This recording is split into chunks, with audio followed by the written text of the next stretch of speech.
بسم الله الرحمن الرحيم. وبالسند المتصل منا إلى الإمام الهمام الحافظ الحجة أمير المؤمنين في الحديث محمد بن إسماعيل بن إبراهيم بن مغيرة بن بردزبة الجعفي البخاري رحمهم الله تعالى ونفعنا الله بعلومه وفيوزه آمين. باب من قعد حيث ينتهي به المجلس ومن رأى فرجة في الحلقة فجلس فيها. حدثنا إسماعيل قال حدثني مالك عن إسحاق بن عبد الله بن أبي طلحة أن أبا مرة مولى عقيل بن أبي طالب أخبره عن أبي واقد الليثي أن رسول الله صلى الله عليه وسلم بينما هو جالس في المسجد والناس معه إذ أقبل 3 نفر فأقبل 2 إلى رسول الله صلى الله عليه وسلم وذهب واحد قال فوقف على رسول الله صلى الله عليه وسلم فأما أحدهما فرأى فرجة في الحلقة فجلس فيها وأما الآخر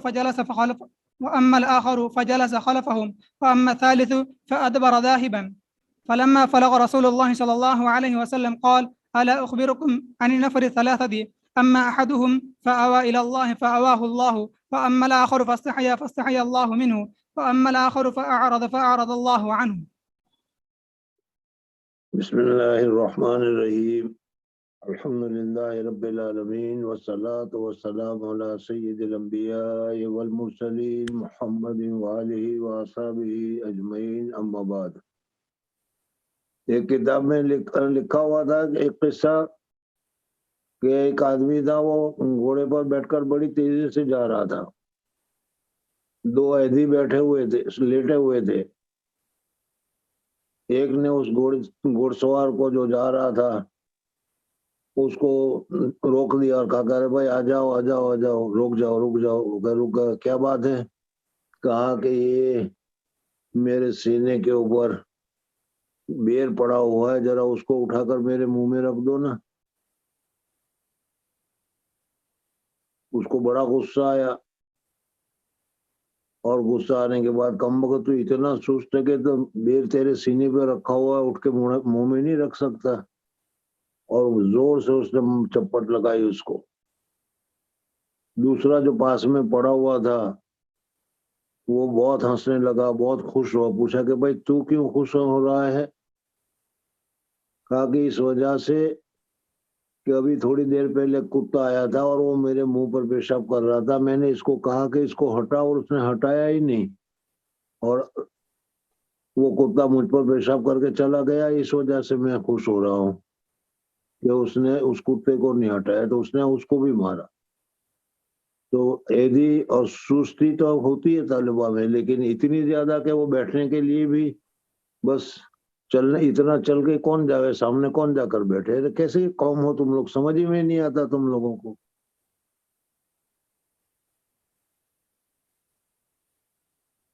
ہمارے ایک استاد تھے حضرت مولانا اسد اللہ صاحب، حضرت تھانی رحمۃ اللہ تعالیٰ کے خلیفہ بھی تھے اور مظاہر علوم سہارنپور کے وہ محتمم بھی تھے. وہ فرمایا کرتے تھے قرب حسی قرب مانوی کے لیے معید و معاون ہوتی ہے. استاد کے پاس، پیر کے پاس جتنے قریب جا کر بیٹھو گے تو یہ قرب حسی قرب مانوی دل کے اور معرفت کے قریب ہونے کے لیے بھی اتنی زیادہ معاون ہوتی ہے، مددگار ہوتی ہے. لیکن آپ لوگوں کو تو اس کی کچھ پڑی ہی نہیں. بسم اللہ الرحمن الرحیم. الحمدللہ رب العالمین والصلاة والسلام علی سید الانبیاء والمرسلین محمد وآلہ وصحبہ اجمعین اما بعد. کتاب العلم چل رہا تھا اور میں نے بتایا تھا کہ اس میں امام بخاری رحمۃ اللہ تعالی علیہ علم کے آداب اور متعلم کے آداب اور اساتذہ کے متعلق تفصیلات وغیرہ جو کچھ آداب اور تفصیلات ہیں اس کو ذکر کریں گے. اسی میں سے آج اسی بیٹھنے کے سلسلے میں بتا رہے ہیں کہ مجلس میں آؤ یا درسگاہ میں جاؤ یا بزرگوں کی مجلس میں جاؤ تو وہاں پہلے سے بھی بہت سارے آدمی بیٹھے ہوئے ہوں گے. تو اس صورت میں تمہیں وہاں جا کر کس طریقے سے بیٹھنا چاہیے اور وہاں جا کر بیٹھنے میں کس چیز کی رعایت کرنی چاہیے، اس مسئلے کو امام بخاری رحمۃ اللہ تعالی علیہ نے اس ترجمۃ الباب میں تمہارے سامنے ذکر کیا ہے. کتاب فقہ میں تم نے پڑھا ہوگا صفوں کے قائم کرنے کے بیان میں کہ جب مسجد میں جاؤ تو سب سے پہلے جو پہلی صف ہے اس پہلی صف کو پورا کرو. جب پہلی صف پوری ہو جائے تب اس کے بعد دوسری صف شروع کرو. دوسری صف پوری ہو جائے تب اس کے بعد تیسری صف شروع کرو. اور پہلی صف میں صرف بالغوں کو کھڑا کرو اور دوسری صف اور تیسری صف جو ہوتے ہیں جہاں بالغ ہو وہاں بالغ کھڑے رہے. پھر اس کے بعد نابالغ کی صف. بہرحال ترتیب اس طریقے سے ذکر کی گئی ہے. یہاں پر بھی اسی طریقے سے حضور اکرم صلی اللہ علیہ وسلم کی جو مجلس تھی، حضور اکرم صلی اللہ علیہ وسلم کی مجلس میں بھی صحابہ کرام رضوان اللہ تعالی علیہ مجمعین کیا ہے تشریف فرما ہوتے تھے. کچھ صحابہ بعض تاخیر سے بھی آتے تھے، دیر سے بھی آتے تھے. تو اس وقت میں ان لوگوں کو کس طریقے سے بیٹھنا نصیب ہوتا تھا یا وہ کس طریقے سے وہ بیٹھتے تھے، اس کو امام بخاری رحمۃ اللہ تعالی علیہ نے اس ترجمۃ الباب میں ذکر کیا ہے. اگر جگہ بھری ہوئی ہے تو پھر جہاں جگہ خالی ہو وہاں پر آدمی بیٹھ جائے. اور اگر کیا ہے جگہ خالی، جگہ تو بھری ہوئی ہے لیکن پورب میں پہلی صف میں یا مدرس کے قریب اگر کسی نے جگہ کو چھوڑی ہے تو اس صورت میں گردن کو پھلان کر یا لوگوں کو ہٹا کر اس جگہ پر بیٹھ جانا جائز ہے اور درست ہے، کیونکہ وہ جگہ خالی ہے. اصل تو اس جگہ کو خالی نہیں رکھنا چاہیے تھا، اس کو پور کرنا چاہیے تھا، اس کو بھر لینا چاہیے تھا، لیکن تم نے خالی کر رکھی. اس وجہ سے اب کیا ہے تمہارے گردنوں کو پھلان کر جانا درست ہو گیا. لیکن اگر کیا ہے اگر جگہ نہ ہو اور پھر خود گردن پھلان کر جاؤ اور دو آدمی بیٹھے ہوئے ہو اس میں زبردستی جگہ لگاؤ، یہ طریقہ بھی صحیح نہیں ہے، یہ طریقہ بھی غلط ہے.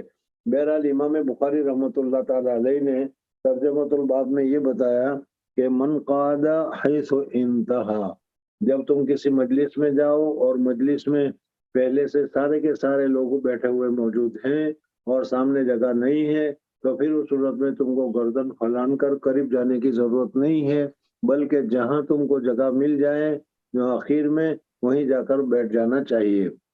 حیث ینتہا الی المجلس ومن رأى فرجة فی الحلقہ، اور اگر سامنے کی جگہ خالی ہو تو پھر اس صورت میں اس خالی جگہ کو پور کرنے کے لیے اگر تم کو گردن کو پھلاننا پڑے، دو آدمی کو ہٹانا پڑے تو اس طریقے سے ہٹا کر اس جگہ کو پور کرنا درست ہے.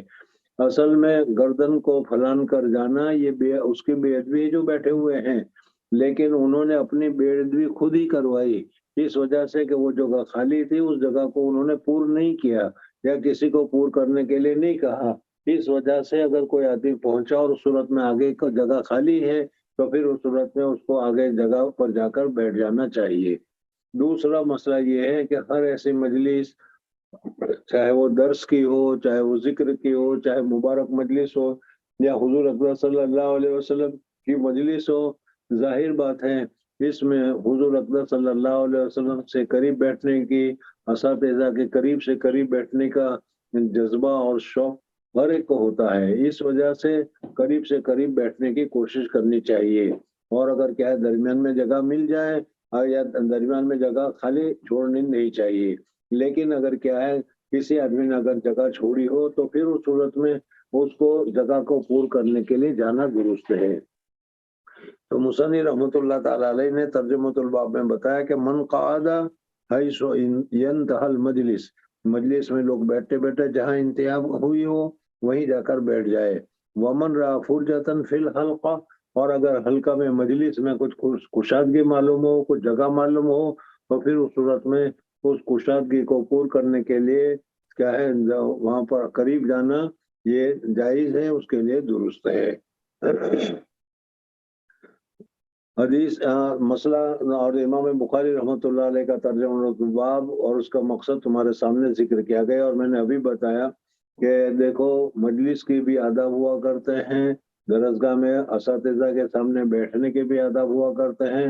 اور اس صورت میں بتایا کہ قرب حسی، قرب مانوی کے لیے بہت ہی زیادہ مفید ہوتا ہے. یعنی جتنا زیادہ استاد کے قریب جا کر بیٹھو گے اتنا ہی زیادہ کیا فائدہ ہوگا اور اتنا ہی زیادہ کیا ہے اچھا ہوگا. اس وجہ سے زیادہ قریب ہونے کی اور زیادہ سے زیادہ قریب بیٹھنے کی ضرورت ہے. خیر بہرحال مصنف رحمۃ اللہ تعالی علیہ نے یہاں پر ایک واقعہ ذکر کیا. اور یہ بڑا اہم واقعہ ہے، اور اس سے بہت سارے مسائل اور بہت ساری چیزیں اس کے ذریعے سے معلوم ہوتی ہے۔ حضور اقدس صلی اللہ علیہ وسلم کی ایک مرتبہ مجلس لگی ہوئی تھی، اور کیا ہے 3 آدمی اس مجلس میں آئے۔ ان میں سے ایک آدمی جو تھا اس نے حضور صلی اللہ علیہ وسلم کی مجلس کو دیکھا، صحابہ کرام رضوان اللہ تعالی علیہم کی مجلس کو دیکھا، حضور اقدس صلی اللہ علیہ وسلم صحابہ کرام رضوان اللہ تعالی علیہ اجمعین کو تعلیم فرما رہے تھے۔ اس نے دیکھا کہ آگے کوئی تھوڑی سی جگہ ہے، اس وجہ سے اس نے بہت ہی زیادہ اہتمام کیا، اور اس خالی جگہ جو حضور اقدس صلی اللہ علیہ وسلم کے سامنے تھی، اس خالی جگہ میں جا کر بیٹھ گیا۔ دوسرا آدمی جو آیا، اس دوسرے آدمی نے دیکھا کہ مجلس لگی ہوئی ہے، حضور اقدس صلی اللہ علیہ وسلم اور صحابہ کرام تشریف فرما ہے۔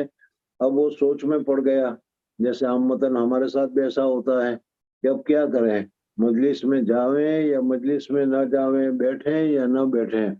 تو اس نے تھوڑی دیر سوچنے کے بعد یہ کہا کہ اگر میں اب یہاں سے چلا جاتا ہوں تو پھر کیا ہے، ایک قسم کی بے رغبتی ہوگی، ایک قسم کی کیا ہے حضور اقدس صلی اللہ علیہ وسلم کی مجلس سے بے توجہی ہوگی، اور پھر لوگ بھی کہیں گے کہ دیکھو یہ چلا گیا۔ اس وجہ سے وہ شرما شرمی میں آ کر جہاں مجلس ختم ہوتی تھی وہیں پر وہ بیٹھ گیا، اور بیٹھ کر حضور اقدس صلی اللہ علیہ وسلم کی جو مجلس تھی، حضور اقدس صلی اللہ علیہ وسلم کی باتیں تھی، وہ سننے لگا۔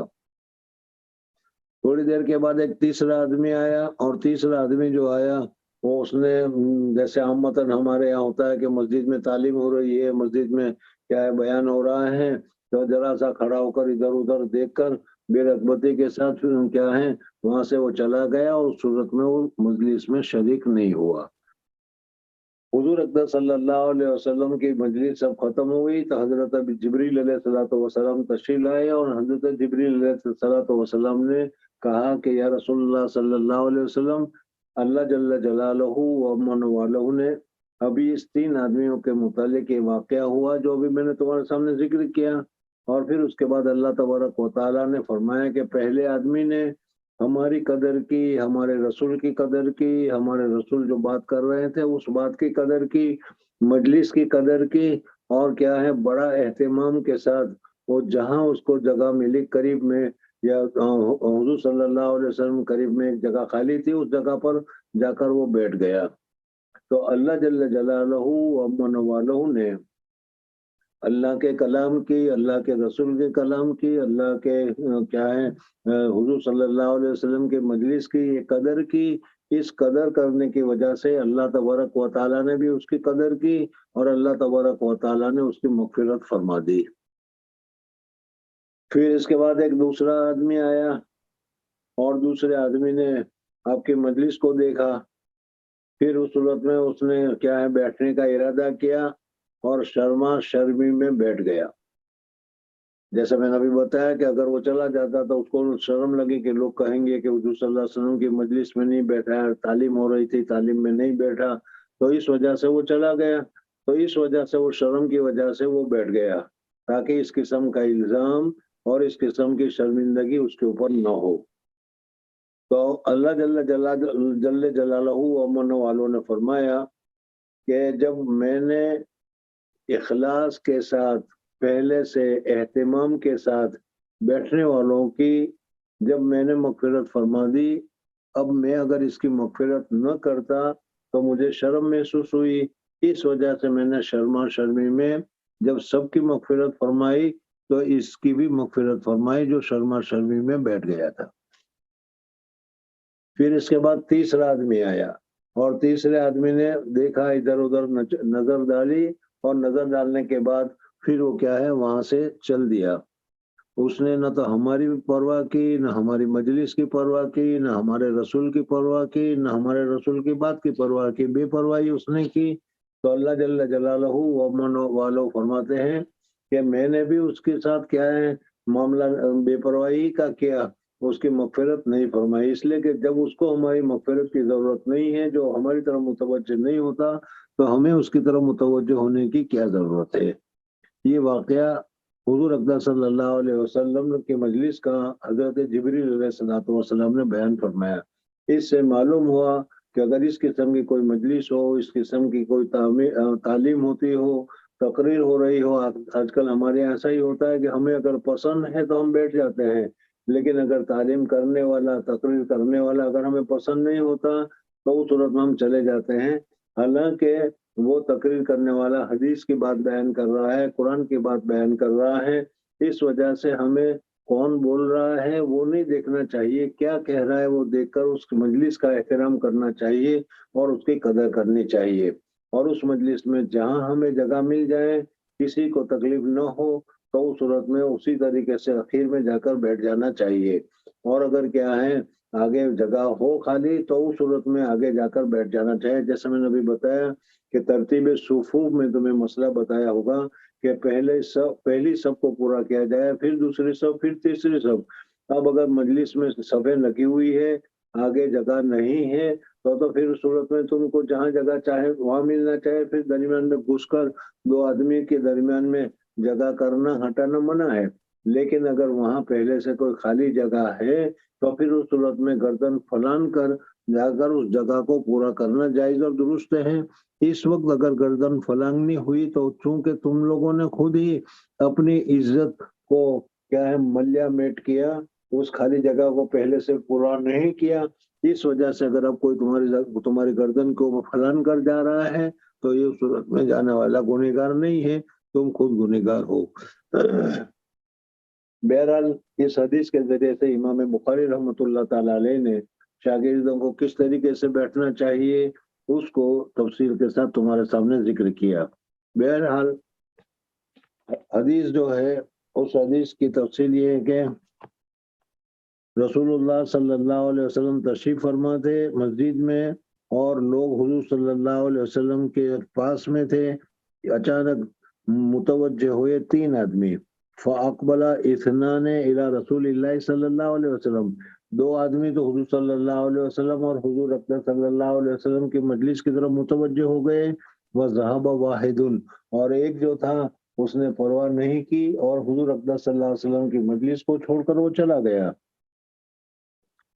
قال فوقف على رسول اللہ صلی اللہ علیہ وسلم، وہ دو آدمی جو تھے وہ دونوں آدمی حضور اکرم صلی اللہ علیہ وسلم کی مجلس میں بیٹھ گئے، لیکن اس میں بھی جو ایک آدمی تھا اس نے بہت اہتمام کیا، آگے جگہ تھی اس آگے جگہ کو اس نے پور کیا، دوسرا آدمی جو تھا وہ اس نے اتنا اہتمام تو نہیں کیا، لیکن کیا ہے اخیر میں جہاں مجلس ختم ہو رہی تھی، جہاں اخیر میں بیٹھے ہوئے تھے لوگ، وہاں وہ جا کر بیٹھ گیا۔ تو اس دونوں میں اس طریقے سے فرق ہوا، فَأَمَّا أَحَدُهُمَا فَرَعَى فُرْجَةً فِي الْحَلْقَةِ فَجَلَسَ فِيهَا وَأَمَّا الْآخَرُ فَجَلَسَ خَلْفَهُمْ، دوسرا آدمی جو تھا وہ اخیر میں جہاں جگہ اس کو ملی وہاں پر وہ بیٹھ گیا۔ بہرحال تیسرا آدمی وَأَدْبَرَ ذَاهِبًا، وہ بے پرواہی کے ساتھ اس مجلس کو چھوڑ کر چلا گیا۔ فَلَمَّا فَرَغَ رسول اللہ صلی اللہ علیہ وسلم، جب حضور اکرم صلی اللہ علیہ وسلم فارغ ہوئے تو حضور اکرم صلی اللہ علیہ وسلم کو حضرت جبریل علیہ السلام تشریف لائے اور اللہ تبارک و تعالیٰ کی طرف سے یہ واقعہ بتایا۔ قال الا اخبرکم عن النفر الثلاثہ، حضور اکرم صلی اللہ علیہ وسلم نے فرمایا کہ ابھی جو تین آدمیوں کے سلسلے میں جو ایک واقعہ ہوا وہ واقعہ میں تم کو نہ بتاؤں؟ اما احدہم، بہرحال ان تین میں سے ایک، پس اس نے پناہ پکڑی، جگہ حاصل کی اللہ تبارک و تعالیٰ کی طرف، یعنی اللہ تبارک و تعالیٰ کے احکامات کا، اللہ تبارک و تعالیٰ کے قرآن پاک کا، اللہ تبارک و تعالیٰ کے بیان کا اس نے کیا ہے اہتمام کیا، قدر کی، تقریر کرنے والے حضور اکرم صلی اللہ علیہ وسلم کی قدر کی، حضور اکرم صلی اللہ علیہ وسلم کی مجلس کی قدر کی، اور اس قدر کرنے کی وجہ سے جتنا زیادہ قریب ہو سکتا تھا، جتنا زیادہ قریب بیٹھ سکتا تھا، وہ حضور اکرم صلی اللہ علیہ وسلم کے قریب جا کر بیٹھ گیا۔ تو اس نے اللہ کی، اللہ کے رسول کی، اللہ کی بات کی، گویا کہ قدر کی، عزت کی، احترام کیا۔ فآواہ اللہ، اللہ جل جلالہ امن والوں نے اس کی اس محنت کی قدر کی، اور اللہ تبارک و تعالیٰ نے اس کو بھی پناہ دی، اللہ تبارک و تعالیٰ نے اس کو بھی ٹھکانہ دیا، اور اللہ جل جلالہ امن والوں نے اس کے سارے گناہوں کو معاف کر دیا۔ وَأَمَّا الْآخَرُ، دوسرا آدمی جو تھا وہ جو داخل ہوا تھا اس نے بھی دیکھا اور اس نے جانے کا ارادہ کیا، پھر اس کو دل میں خیال آیا کہ میں چلا جاؤں گا تو لوگ کیا کہیں گے، تو شرما شرمی سے وہ بیٹھ گیا۔ پہلا آدمی جو تھا وہ تو اہتمام کے ساتھ بیٹھا تھا، دوسرا آدمی جو تھا وہ شرما شرمی میں بیٹھ گیا کہ اگر میں اس وقت یہاں نہیں بیٹھا اور چلا گیا تو لوگ کیا کہیں گے، میرے ساتھی کیا کہیں گے، دوسرے لوگ کیا کہیں گے، تو اس وجہ سے وہ شرما شرمی میں بیٹھ گیا۔ تو اللہ جل جلالہ و من والو فرماتے ہیں کہ جب میں نے میری مجلس میں میری باتوں کی احترام کرنے والے، میری باتوں کی عزت کرنے والوں کا میں نے یہ احترام کیا کہ میں نے ان کی مغفرت فرما دی، تو اس صورت میں اگر میں اس کی مغفرت نہ فرماتا تو مجھے اچھا نہیں لگتا۔ اس وجہ سے اللہ تبارک و تعالیٰ نے فرمایا کہ شرما شرمی میں نے اس کی بھی مغفرت فرما دی۔ فَأَمَّا الْآخِرَةُ فَاسْتَحْيَا اللَّهُ مِنْهُ، اللہ تبارک و تعالیٰ نے کیا ہے فرمایا کہ مجھے بھی یہاں پر شرمائی۔ ایک تو ہے انسانوں کا شرمانا اور دوسرا ہے اللہ تبارک و تعالیٰ کا شرمانا، دونوں میں فرق ہے۔ یہاں پر اللہ تبارک و تعالیٰ نے اس شرم کی نسبت اپنی طرف کی، وہ ترک المزاحمت کی وجہ سے ہے، کیا اس آدمی نے شرم کی وجہ سے جب کیا ہے اس لوگوں کے ساتھ دیا، سننے والوں کا ساتھ دیا، تو اللہ تبارک و تعالیٰ نے ان ساتھ دینے والوں کی جو توقیر فرمائی، جو عزت فرمائی، جو مغفرت فرمائی، تو اللہ تبارک و تعالیٰ نے اس کے ساتھ اس کی بھی مغفرت فرما دی۔ وہ اب ملاخر، اب رہ گیا تیسرا آدمی، وہ آیا، اس نے نہ تو حضور صلی اللہ علیہ وسلم کا احترام کیا، نہ حضور صلی اللہ علیہ وسلم کی مجلس کا احترام کیا، نہ مسجد کا احترام کیا، نہ حضور صلی اللہ علیہ وسلم جو بیان فرما رہے تھے اس کا بھی احترام نہیں کیا، قدر نہیں کی، اور قدر نہ کر کر وہ چھوڑ کر چلا گیا۔ تو اللہ جل جلالہ فرماتے ہیں کہ جب اس نے ہماری قدر نہیں کی، ہماری باتوں کی قدر نہیں کی، ہمارے رسولوں کی قدر نہیں کی، تو اللہ تعالیٰ فرماتے ہیں کہ میں نے بھی اس کی مغفرت نہیں فرمائی، اس کو میں نے چھوڑ دیا۔ وَأَمَّا الْآخَرُ فَعَرَضَ اللَّهُ عَنْهُ۔ بہرحال اس واقعے سے معلوم ہوتا ہے کہ جہاں کہیں بھی اللہ تبارک و تعالیٰ کا نام لیا جا رہا ہو، اللہ تبارک و تعالیٰ کے دین کی باتیں کری جا رہی ہو، اللہ تبارک و تعالیٰ کی کیا ہے دین کی، رسول اللہ صلی اللہ علیہ وسلم کی باتوں کو بتایا جا رہا ہو، تو اس کا احترام کرنا چاہیے، عزت کرنی چاہیے، اور کچھ وقت اس میں لگا کر پھر اگر ضرورت ہو تو اس کو چھوڑ کر جانا چاہیے۔ ایک دم بے پرواہی اختیار کرنا مناسب نہیں ہے۔ بہرحال امام بخاری رحمۃ اللہ تعالیٰ علیہ نے اس واقعے سے جو استدلال کیا کہ جہاں جگہ مل جائے وہاں بیٹھ جانا چاہیے، اور اگر آگے جگہ ہو تو اس صورت میں آگے کی جگہ کو پور کرنا درست ہے، لیکن آگے جگہ نہ ہو تو پھر اس صورت میں ایسی مجلس میں، مسجد میں، نماز میں، صفوں میں، یا اسی طریقے سے تعلیم وغیرہ کے درسگاہوں میں جا کر جہاں جگہ مل جائے وہاں جا کر بیٹھ جانا چاہیے، اور اللہ اور اس کے رسول کی باتوں کا احترام اور قدر کرنی چاہیے۔ جی۔ باب قول النبي صلى الله عليه وسلم رب مبلغ أو عامل سامع. حدثنا مسدد قال حدثنا بشر. پھر پڑھ۔ باب قول النبي صلى الله عليه وسلم رب مبلغ أو عامل سامع. رب مبلغ رب مبلغ أو عامل سامع. حدثنا مسدد قال حدثنا بشر قال حدثنا ابن عون عن ابن سيرين عن عبد الرحمن ابن أبي بكر عن أبيه رضي الله تعالى عنه قال ذكر النبي صلى الله عليه وسلم قعد على بعيره وأمسك إنسان بخطامه أو بزمامه قال أي يوم هذا؟ فسكتنا حتى ظننا أنه سيسميه سوى اسمه. قال أليس يوم النحر؟ قلنا بلى. قال فأي شهر هذا؟ فسكتنا حتى ظننا أنه سيسميه بغير اسمه. قال أليس بذي الحجة؟ قلنا بلى. قال فإن دماءكم وأموالكم وأعراضكم بينكم حرام كحرمة بينكم هذا في شهركم هذا في بلدكم هذا ليبلغ الشاهد الغائب فإن شاهد عسى أن يبلغ من هو أوعى له منه. مصنف رحمۃ اللہ تعالیٰ نے باب قائم کیا، باب قول النبی صلی اللہ علیہ وسلم رب مبلغ او من سامعین۔ بعض مرتبہ جس کو تم حدیث بیان کر رہے ہو، جس کو تم پڑھا رہے ہو، جس کو تم بتا رہے ہو، اس سے تم سے زیادہ وہ کیا ہوتا ہے، بڑا سمجھدار ہوتا ہے، بڑا عاقل ہوتا ہے. اس وجہ سے کیا ہے، یہ نہیں سمجھنا چاہیے کہ استاد ہی کا دماغ زیادہ ہے. بعض مرتبہ بعض شاگرد ایسے بھی ہوتے ہیں جو استاد سے زیادہ چڑھے ہوئے ہوا کرتے ہیں. بہرحال ربا مبلغن جس کو پہنچایا گیا ہو، او زیادہ حفاظت کرنے والا ہوتا ہے، من سامن سننے والے سے. بعض مرتبہ شاگرد جو ہوتا ہے وہ ذہین ہوتا ہے، جیسے حضرت امام بخاری رحمۃ اللہ تعالی علیہ کہ اپنے اساتذہ سے بھی زیادہ دماغ رکھنے والے، اپنے اساتذہ سے بھی زیادہ سمجھ رکھنے والے ہوتے ہیں. یا اس طریقے سے محدث کے مقابلے میں فقہائے کرام کے بعض مرتبہ جو ہوتا ہے کہ ایک ایک حدیث سے کیا ہے کئی کئی مسائل کا وہ استخراج کرتے ہیں اور کئی کئی مسائل کو وہ نکالتے ہیں.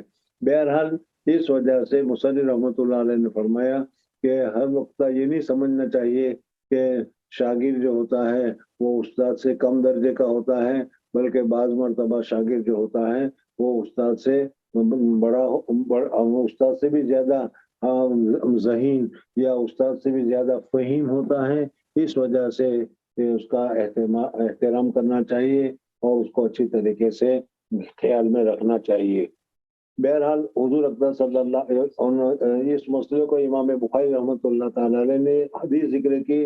حضور اکرم صلی اللہ علیہ وسلم حجۃ الوداع کے موقع پر حضور اکرم صلی اللہ علیہ وسلم کیا ہے عرفات کے میدان میں تھے. صحابہ کرام رضوان اللہ تعالی علیہ اجمعین کے سامنے حضور اکرم صلی اللہ علیہ وسلم نے بہت ہی شاندار اور بہت ہی بہترین تقریر فرمائی، اور اس تقریر میں بہت ہی زیادہ اہم امور کو حضور اکرم صلی اللہ علیہ وسلم نے صحابہ کے سامنے پیش کیا. اور صحابہ کو متوجہ کرنے کے لیے حضور اکرم صلی اللہ علیہ وسلم نے پوچھا کہ بھائی آج کا دن کون سا دن ہے، آج کا مقام کون سا مقام ہے.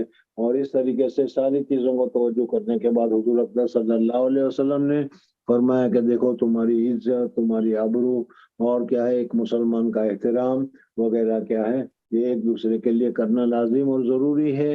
اور کسی کی بے عزتی کرنا، کسی کو بدنام کرنا، کسی کے ساتھ برائی کا معاملہ کرنا یہ مناسب نہیں ہے. اس کو حضور اکرم صلی اللہ علیہ وسلم نے اچھی طریقے سے سمجھایا.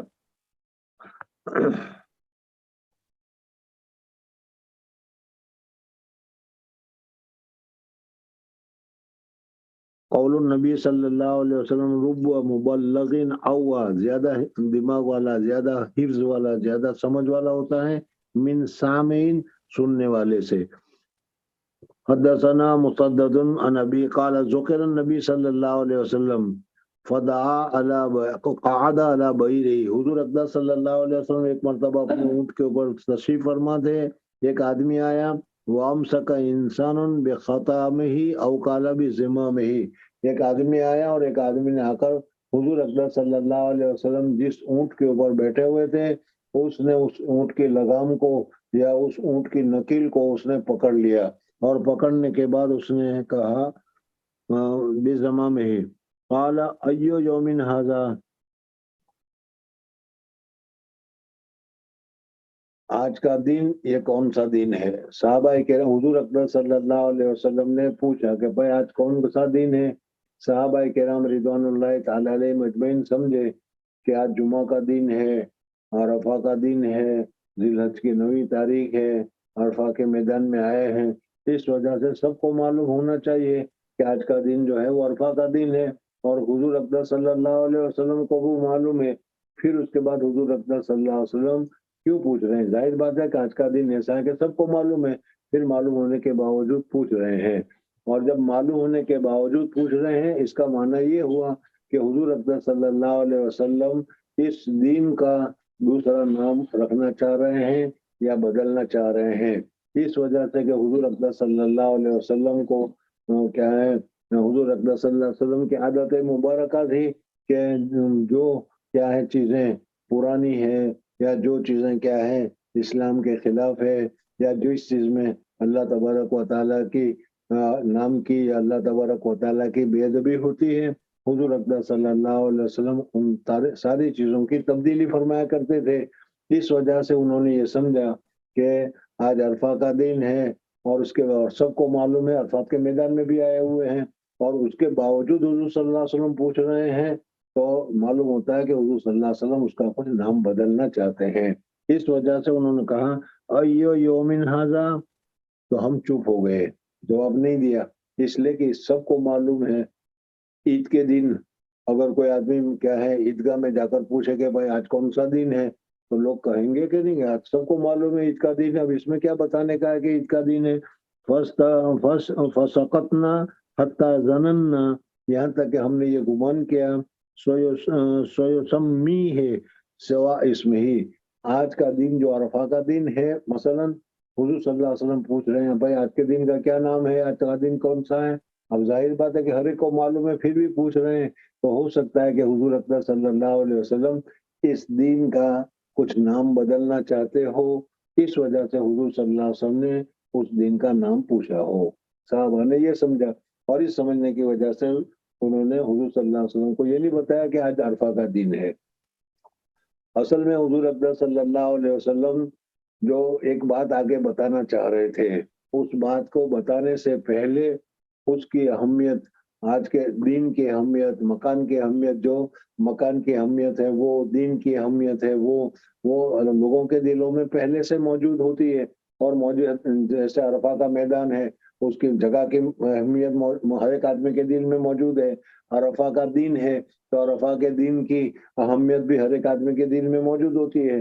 تو اس وجہ سے حضور اکرم صلی اللہ علیہ وسلم اس کے حرمت کو بتانے کے ساتھ ایک دوسری بات بتانا چاہ رہے ہیں کہ جس طریقے سے تمہارے نزدیک آج کا دن محترم ہے، جس طریقے سے آج کا دن بہت ہی عزت والا احترام والا ہے، آج کا یہ میدان بہت ہی زیادہ عزت والا احترام والا ہے، اسی طریقے سے اللہ تبارک و تعالیٰ کے نزدیک ایک انسان کا، ایک مسلمان کا عزت اور احترام، مال اور دولت یہ بھی بہت ہی زیادہ احترام والا ہے، اس کا احترام کرنا چاہیے، اس کا عزت کرنی چاہیے۔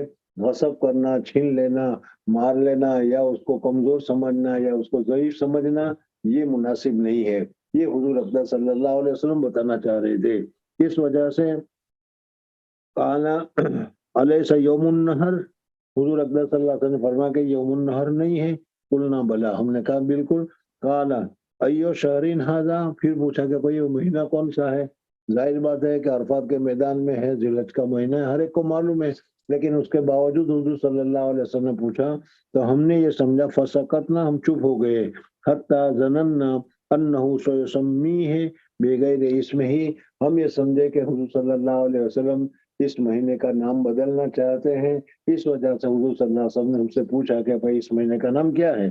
پھر حضور صلی اللہ علیہ وسلم نام تو بدلنا نہیں چاہتے تھے لیکن وہ اہمیت کو بتانا چاہتے تھے، اس لیے خود ہی حضور صلی اللہ علیہ وسلم نے بتایا کہ ذی الحجہ کا مہینہ نہیں ہے، کہا کہ بالکل ذی الحجہ کا مہینہ ہے، اور تمہیں معلوم ہے کہ زمانے جاہلیت میں بھی کافروں کے پاس بھی اور کافروں کے لیے بھی یہ جو ذی القعدہ، ذی الحجہ اور کیا ہے محرم، یہ 3 مہینے جو ہیں محرمات میں سے عزت اور احترام والے مہینے ہیں، اس میں آپس میں وہ لڑائی نہیں کرتے تھے، حتیٰ کہ اگر اپنے باپ کے قاتل کو بھی وہ پا لیتے تھے تو اس مہینے کی برکت سے اس کو قاتل کو قتل نہیں کیا کرتے تھے، اس لیے حضور اکرم صلی اللہ علیہ وسلم نے فرمایا کہ ذی الحجہ نہیں ہے، قلنا بلا یا رسول اللہ، قال فإن، پھر سب کو سامنے رکھ کر حضور صلی اللہ علیہ وسلم اب بتانا چاہ رہے ہیں کہ دیکھو جس طریقے سے یہ دن عزت والا ہے، یہ مہینہ عزت والا ہے، یہ مکان عزت والا ہے، کہ اس مکان کی وجہ سے یعنی حرم کی وجہ سے، حرم میں اگر کوئی آدمی، یہ بھی مسئلہ تھا کہ اگر کوئی آدمی اپنے تمہارے باپ کو قتل کر کے حرم میں داخل ہو جائے اور تم حرم میں پہنچ جاؤ تو حرم میں اس کو تم قتل نہیں کر سکتے، تو اس وجہ سے حرم کے احترام کی وجہ سے تو حضور اکرم صلی اللہ علیہ وسلم نے ان ساری چیزوں کو ذکر کرنے کے بعد فرمایا کہ ان جگہوں کے اوپر جو تمہارے دل میں اس کی عزت ہے، احترام ہے، اسی طریقے سے اب تم کو ایک مسلمان کی دماء کا، ایک مسلمان کے مال کا، ایک مسلمان کی عزت کا بھی تم کو احترام کرنا چاہیے اور عزت کرنی چاہیے اور اس کے ساتھ برا معاملہ نہیں کرنا چاہیے۔ فَإِنَّ دِمَاءَكُمْ وَأَمْوَالَكُمْ، اور مال سامان، وَأَعْرَاضُكُمْ بَيْنَكُمْ حَرَامٌ كَحُرْمَةِ يَوْمِكُمْ هَذَا فِي شَهْرِكُمْ هَذَا فِي بَلَدِكُمْ هَذَا، حضور اقدس صلی اللہ علیہ وسلم نے ارشاد فرمایا، اور پھر ارشاد فرمانے کے بعد حضور اقدس صلی اللہ علیہ وسلم نے فرمایا لا یبلغ الشاہد الغائب۔ ظاہر بات ہے کہ اس وقت حضور صلی اللہ علیہ وسلم کے ساتھ حجۃ الوداع کے موقع پر تقریباً 1,24,000 فرشتے صحابہ موجود تھے، اور بھی بہت سارے صحابی تھے جو کسی وجہ سے حضور اقدس صلی اللہ علیہ وسلم کے ساتھ حج میں تشریف نہیں لا سکے تھے۔ تو حضور اقدس صلی اللہ علیہ وسلم نے فرمایا کہ یہ تعلیم جو میں نے تم کو دی کہ مسلمانوں کا احترام کرنا، مسلمانوں کے مال کا احترام کرنا، مسلمانوں کی عزت کا احترام کرنا ہمارے لیے ایسا ہی ضروری ہے جیسا ہم عرفہ کا، جیسا کہ ہم ذی الحجہ کا، جیسا کہ ہم کیا ہے اس دنوں کا احترام کرتے ہیں اور عزت کرتے ہیں۔ اور پھر اس کے بعد حضور اقدس صلی اللہ علیہ وسلم نے فرمایا لا یبلغ الشاہد الغائب، اس وقت جو لوگ موجود ہیں ان کے لیے لازم ہے کہ میرا یہ پیغام جو لوگ ابھی نہیں آئے ان تک پہنچائے۔ نہیں آئے یعنی اس وقت نہیں آ سکے دوسرے صحابی وہ ہیں، یا جن کی ابھی پیدائش بھی نہیں ہے، لیکن ان لوگوں تک یہ پیغام پہنچانا چاہیے۔ صحابہ کرام رضوان اللہ تعالیٰ علیہ اجمعین نے تابعین کو، تابعین نے طب تابعین کو، اور طب تابعین نے آج تک حضور اقدس صلی اللہ علیہ وسلم کی اس حدیث کے اوپر عمل کیا، اور اس عمل کرنے کی وجہ سے آج یہ حضور اقدس صلی اللہ علیہ وسلم کی حدیث یا حضور اقدس صلی اللہ علیہ وسلم کی شریعت کے احکام ہمارے تک ہمارے اساتذہ نے پہنچائے۔ اب ہماری ذمہ داری ہے کہ ہم اس کو کیا ہے آگے تک پہنچائے۔ حاضر الغائب فإن الشاہد، اس وجہ سے کہ حضور اقدس صلی اللہ علیہ وسلم نے فرمایا کہ اللہ تبارک و تعالیٰ نے عجیب عجیب صلاحیتیں رکھی ہے، عجیب عجیب خصوصیتیں رکھی ہے۔ بعض آدمی ہے اس کو تو حفظہ اللہ تبارک و تعالیٰ نے بنایا ہے کہ اچھی طریقے سے اس کو یاد رہتا ہے۔ بعض آدمی ہوتے ہیں کہ اس میں سمجھ عقل اللہ تبارک و تعالیٰ نے دی ہے کہ اس میں سے بہت ساری چیزوں کو، مسائل کو وہ نکلتا ہے۔ تو اس وجہ سے حضور اقدس صلی اللہ علیہ وسلم نے فرمایا کہ بعض مرتبہ مبلغ جو ہے جس کو پہنچایا گیا ہے وہ تم سے زیادہ سمجھدار ہو، تم سے زیادہ جاننے والا ہو، تم سے زیادہ فہیم ہو، تو اس صورت میں جب تم بات اس کو تک پہنچاؤ گے تو ان کو بھی فائدہ زیادہ ہوگا، قوم کو بھی زیادہ فائدہ ہوگا۔ اس وجہ سے جو علم، جو چیز تم لوگوں نے پڑھی ہے اس کو آگے پھیلانے کی کوشش کرو، دوسروں کو پڑھانے کی کوشش کرو۔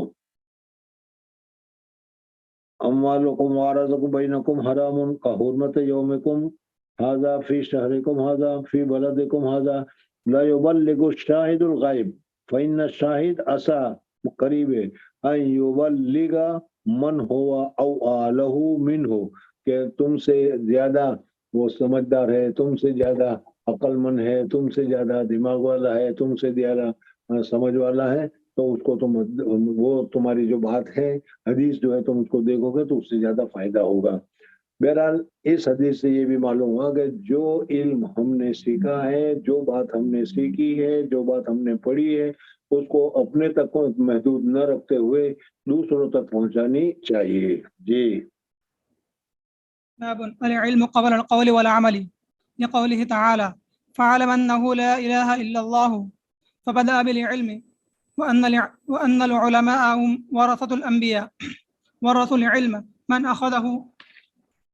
أخذ بحظ وافر ومن سلك طريقا يطلب به علما سهل الله له طريقا إلى الجنة، وقال إنما يخشى الله من عباده العلماء، وقال وما يعقلها إلا العالمون، وقالوا لو كنا نسمع أو نعقل ما كنا في أصحاب السعير، وقال هل يستوي الذين يعلمون والذين لا يعلمون، وقال النبي صلى الله عليه وسلم من يرد الله به خيرا يفقه في الدين وإنما العلم بالتعلم.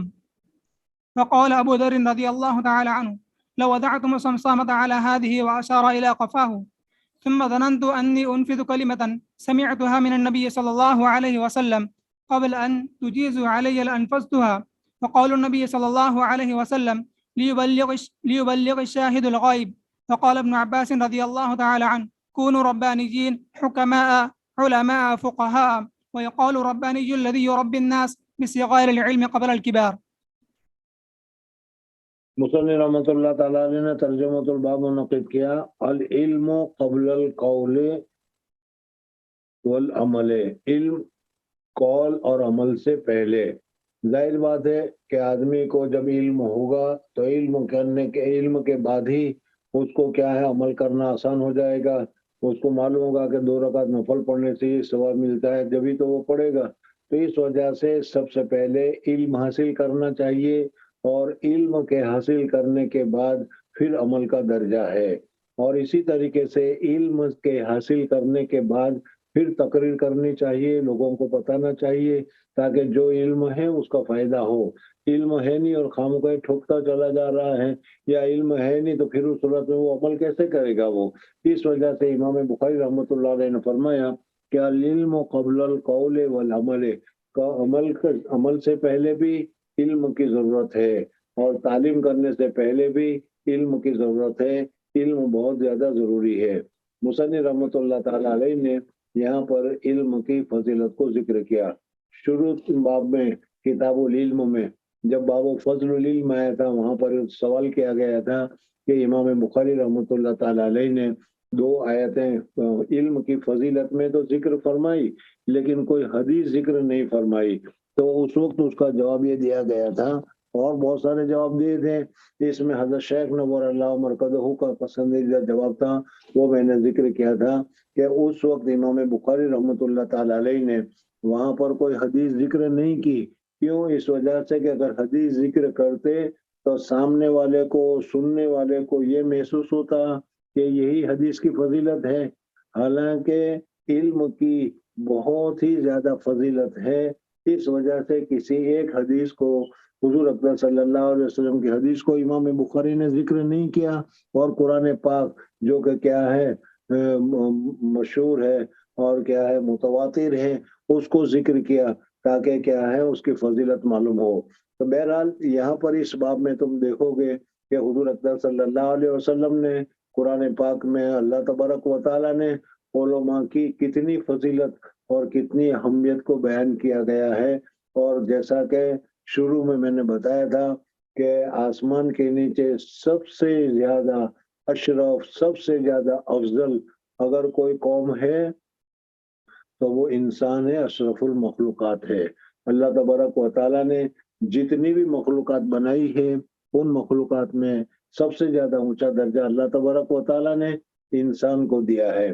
پھر انسان میں جو لوگ اللہ تبارک و تعالیٰ کے اوپر ایمان لے آئے ہیں، جو لوگ اللہ تبارک و تعالیٰ کو مانتے ہیں، جو لوگ اللہ تبارک و تعالیٰ کی کیا ہے اوپر اعتقاد کرتے ہیں، ایمان لائے ہیں، ان ایمان والوں کا درجہ بڑھا ہوا ہے، مومنین کا درجہ بڑھا ہوا ہے۔ اس وجہ سے کہ اللہ تبارک و تعالیٰ نے قرآن پاک میں فرمایا کہ جو لوگ ایمان لے آئے ہیں وہ اللہ تبارک و تعالیٰ کے ولی ہیں، اللہ تبارک و تعالیٰ کے دوست ہیں، اور جو لوگ اللہ تبارک و تعالیٰ کے اوپر ایمان نہیں لائے، اللہ تبارک و تعالیٰ نے ایک جگہ پر فرمایا اولئک کالانعام بل هم اضل سبیلا، وہ تو جانور، بلکہ جانور سے بھی زیادہ کہیں گزرے ہیں۔ تو ایمان والوں کا درجہ سب سے زیادہ اونچا ہے۔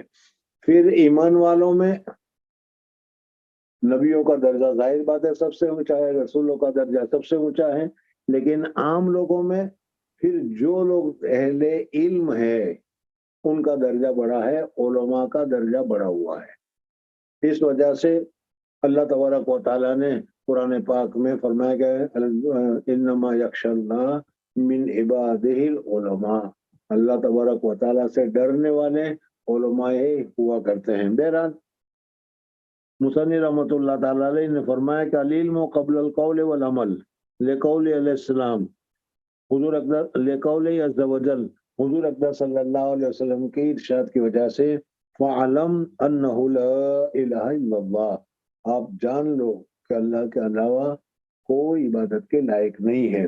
تو سب سے پہلے اللہ تبارک و تعالیٰ نے علم کے لیے کہا گیا کہ جان لو یہ علم کا حاصل کرنا ہے، پہلے بات کو معلوم کر لو کہ اللہ کے علاوہ کوئی عبادت کے لائق نہیں ہے۔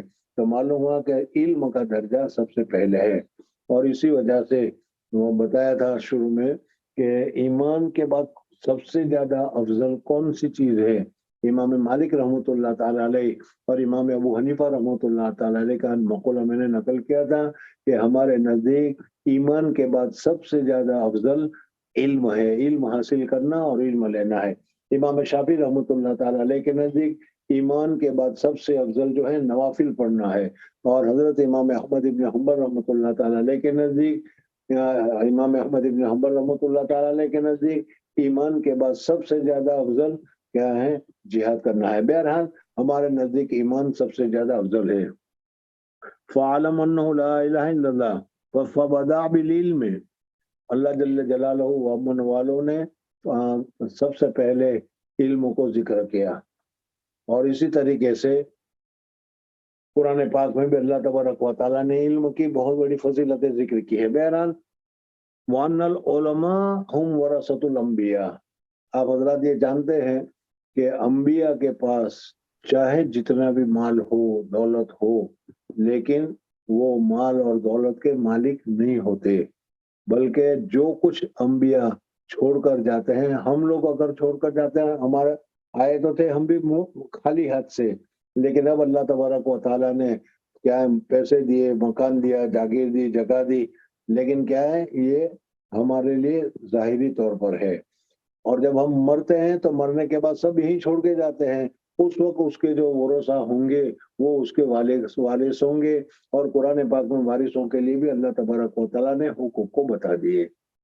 لیکن انبیاء جو ہے وہ تو مال چھوڑ کے نہیں جاتے، بلکہ وہ جو کچھ چھوڑ کے جاتے ہیں وہ سارا کا سارا صدقہ ہوتا ہے، اس میں میراث جاری نہیں ہوتی. تو پھر اس صورت میں اب یہاں پر انبیاء کی میراث کیا ہوگی؟ تو کہا العلماء ورثۃ الانبیاء. نبی اللہ کا علم، اللہ کا دین، اللہ کے دین کی باتیں لے کر دنیا میں تشریف لاتے ہیں. اللہ تبارک و تعالیٰ نے شریعت ان کو عطا کی ہے، شریعت کا علم ان کو عطا کیا ہے. اور جب نبی کا انتقال ہوتا ہے تو پھر اس کے علم کے وارث اٹھانے والے، جو اس علم کو حاصل کرنے والے ہیں، وہ انبیاء کے کیا ہوتے ہیں؟ وہ وارث ہوتے ہیں. اس وجہ سے فرمایا کہ وَأَنَّ الْعُلَمَاءَ هُمْ وَرَثَةُ الْأَنْبِيَاءِ وَرَثُوا الْعِلْمَ. انبیاء علم کو چھوڑ کر جاتے ہیں، اس وجہ سے وہ علم کی وراثت چلتی ہے، نبیوں سے مال کی وراثت نہیں چلتی. ہاں ہم دنیا داروں سے تو مال کی وراثت چلتی ہے، لیکن اللہ کے جو رسول ہوتے ہیں وہ دنیا دار نہیں ہوتے، وہ تارک الدنیا ہوتے ہیں. وہ اللہ تبارک و تعالیٰ کی معرفت کو لے کر آئے ہیں.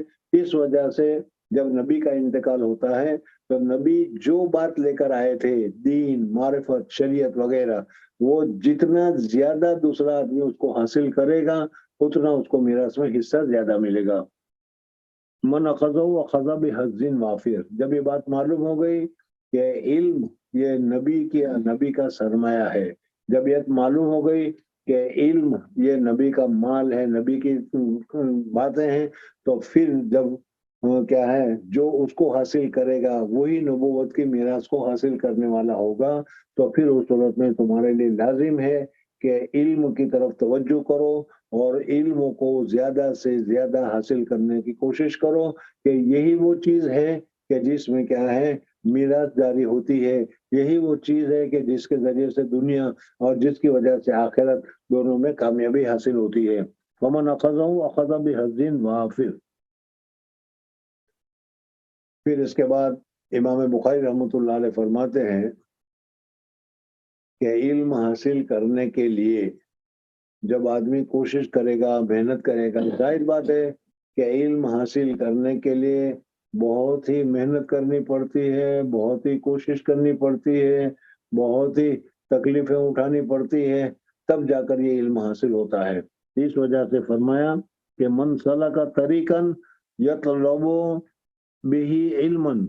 اگر کوئی آدمی علم حاصل کرنے کے لیے کوئی راستہ اختیار کرتا ہے، راستے کی کٹھنائی کو، کھانے پینے کی پریشانی کو، رہنے سہنے کی پریشانی کو سب کچھ برداشت کر لیتا ہے اور برداشت کر کے علم حاصل کرتا ہے، سہل اللہ طریقا الی الجنہ. تو اس کے بدلے میں اللہ تبارک و تعالی جنت کے راستے اس کے لیے آسان کر دیتے ہیں. جنت میں جانا اور جنت کی نعمتوں کو حاصل کرنا اس کے لیے حاصل ہو جاتا ہے. اس وجہ سے کہ علم کو حاصل کرنے کے لیے دنیا میں اس نے بہت ہی تکلیفیں اٹھائی ہے، بہت ہی مصیبت اٹھائی ہے.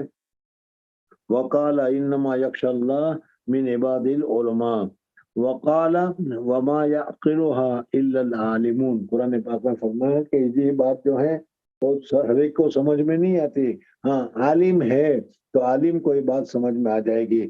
تو معلوم ہوا کہ عالم سمجھدار ہوتا ہے، عالم کی عقل بھی کامل ہوتی ہے، اور علم کی وجہ سے کیا ہے اس کی ذہن میں بہت ساری چیزیں آتی رہتی ہے. وقال لو كنا نسمع نعقل ما كنا في اصحاب السعير. قرآن پاک میں ذکر کیا گیا ہے کہ اللہ تبارک و تعالی جہنمیوں کو جہنم میں بھیجے گا. جب جہنم میں بھیجے گا تو وہ جہنم کا جو داروغہ ہوگا، وہ جو وہاں پر فرشتے ہوں گے، وہ فرشتے اسے کہیں گے کہ بھائی کیوں جہنم میں کیوں تکلیف اٹھانے کے لیے آ گئے تم؟ اللہ جل جلالہ و امن والوں نے تمہاری سمجھ کے لیے، اللہ تبارک و تعالیٰ نے تمہاری ہدایت کے لیے دنیا میں رسول بھیجے تھے. رسول تم کو بتایا کرتے تھے. جب حضور اکرم صلی اللہ علیہ وسلم کے بعد اب کوئی رسول آنے والا نہیں ہے تو اللہ تبارک و تعالیٰ نے تمہارے پاس اہل علم کو بھیجا تھا. عالم لوگ آتے تھے، وہ تقریر کرتے تھے، وہ تم کو سمجھاتے تھے. لوگ آتے تھے، فتوے اور مسئلے تم کو بتاتے تھے کہ بھائی یہ کرنا جائز ہے، یہ کرنا ناجائز ہے. تو تمہارے پاس وہ لوگ آئے تھے یا نہیں آئے تھے؟ تو اس وقت وہ جہنم میں جانے والا جو وفد ہوگا وہ کہے گا آئے تو تھے لیکن ہم نے ان لوگوں کی بات کو نہیں مانا تھا. سمجھ میں؟ تو اس وجہ سے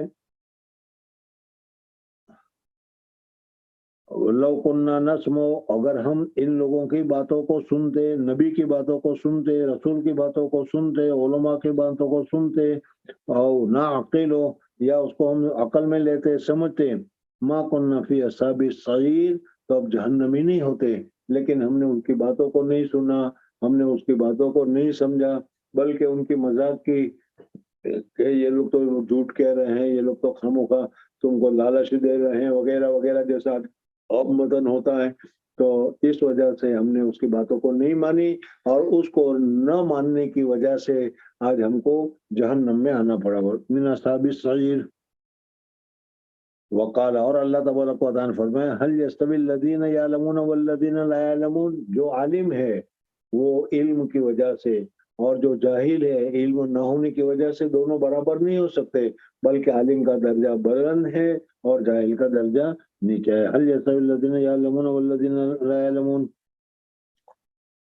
وقال النبی صلی اللہ علیہ وسلم، اور حضور اقدس صلی اللہ علیہ وسلم نے فرمایا کہ من یرید اللہ به خیرا یفقهہ فی الدین. اللہ جل جلالہ و من والہ جس کے ساتھ بھلائی کا ارادہ کرتے ہیں، اللہ جل جلالہ و من والہ جس کے ساتھ خیر کا ارادہ کرتے ہیں، اس کو تفقہ فی الدین، دین کی سمجھ عطا فرما دیتے ہیں. گزشتہ کل بھی عصر کے مجلس میں بتایا تھا کہ دیکھو اللہ تبارک و تعالیٰ نے ساری مخلوقات پیدا کی، اور اس مخلوق میں اللہ تعالیٰ ہمیں بھی پتھر بھی بنا سکتے تھے،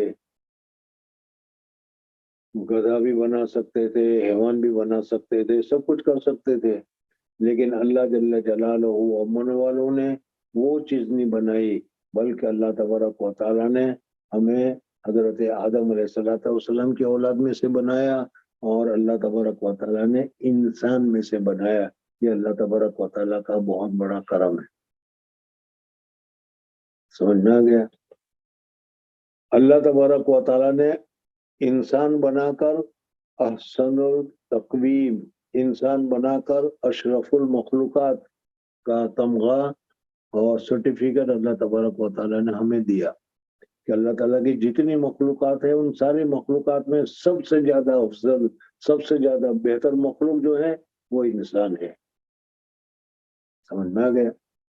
پھر اشرف المخلوقات میں سے بھی اللہ تبارک و تعالیٰ نے اوروں کو نہیں بنایا. سمجھے؟ کئی کیا ہے، نعوذ باللہ تعالیٰ من ذالک، ناکا بوا بنا دیتے، کبھی ادھر بنا دیتے، کبھی کچھ کر دیتے. ہم کیا کر لیتے؟ اللہ تبارک و تعالیٰ نے ایمان کی دولت سے ہمیں نوازا، یعنی پیدائشی ہی ایمان دے دیا. یہ ایک دوسری بڑا کرم ہے اللہ کا. ورنہ حضرت بلال رضی اللہ تعالیٰ عنہ کی طرح ایمان حاصل کرنا پڑتا، کوئی دوسرے قوم میں ہوتے اور پھر ہم کو ایمان حاصل کرنا پڑتا تو ہمارے لیے تو بہت مشکل ہو جاتا.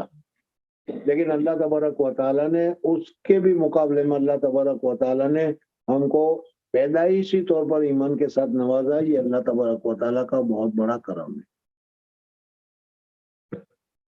اور صرف اتنا ہی نہیں، ابھی ایک قدم اور آگے، اللہ تبارک و تعالیٰ نے انسان بنایا، اللہ تبارک و تعالیٰ نے مسلمان بنایا، اللہ تبارک و تعالیٰ نے مسلمان بنانے کے ساتھ ساتھ ایک تیسرا جو فضل اور کرم کیا ہے، وہ اللہ تبارک و تعالیٰ نے علم کی دولت سے ہمیں نوازا ہے۔ علم کی دولت اس وجہ سے کہ یہ دولت جس کے پاس ہے وہ تمام لوگوں میں سب سے اونچا ہے۔ اہل علم، علم والے، اللہ تبارک و تعالیٰ کے نزدیک اس کا درجہ سب سے زیادہ اونچا ہے۔ سمجھ میں آ گیا؟ اس وجہ سے اللہ تبارک و تعالیٰ کا شکر ادا کرنا چاہیے۔ اللہ تبارک و تعالیٰ نے فرمایا کہ انما یخشی اللہ من عبادہ العلماء، اللہ سے علماء ہی ڈرتے ہیں۔ یہ دوسری بات رہی کہ مولوی ہونے کے بعد بھی اللہ سے نہ ڈرے تو وہ حقیقی معنی میں عالم نہیں ہے۔ سمجھ میں؟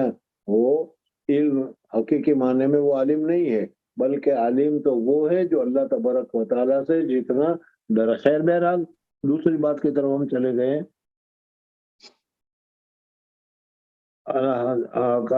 قال النبی صلی اللہ علیہ وسلم من یرید اللہ بہ خیرا یفقہہ فی الدین، اور پھر اس کے بعد فرمایا وَإِنَّمَا الْعِلْمُ بِالتَّعَلُّمِ، علم پڑھنے سے ہی آتا ہے۔ موجودہ زمانے میں گوگل کو دیکھ کر تم حاصل کرنا شروع کر دو، گوگل سے علم حاصل نہیں ہوتا۔ انما العلم بالتعلم۔ وقال ابو ذر، حضرت ابو ذر غفاری رضی اللہ تعالیٰ عنہ، ان کا قصہ پہلے بھی میں نے تمہارے سامنے ذکر کیا تھا۔ بہرحال حضور اقدس صلی اللہ علیہ وسلم کے صحابہ میں بہت ہی زیادہ کیا ہے زاہد، تاریک الدنیا، زاہد کہتے ہیں تاریک الدنیا کو، تو دنیا کو لات ماننے والے، دنیا سے بے رغبتی کرنے والا حضرت ابو ذر غفاری رضی اللہ تعالیٰ عنہ وغیرہ تھے۔ ان کا مسلک یہ تھا کہ تمہارے پاس جتنی چیزیں ہیں ان میں سے آج کا دن گزارے اس کے لیے جتنی ضرورت ہو، جتنی روٹی کی ضرورت ہو آج کا دن زندہ رہنے کے لیے، جتنے کپڑے کی ضرورت ہو آج کا دن زندہ رہنے کے لیے، جتنے مکان کی ضرورت ہو آج کا دن گزارا کرنے کے لیے، جتنی سواری کی ضرورت ہو آج کا دن گزارنے کے لیے، بس اتنا رکھنا تمہارے لیے درست ہے۔ دوسرا اللہ تبارک و راستہ میں خرچ کرو، دوسرا رکھنا درست ہی نہیں۔ سمجھ میں آ گیا؟ کل کا اللہ مالک۔ بہرحال صحابہ کرام رضوان اللہ تعالی علیہ مجمعین میں یہ حضرت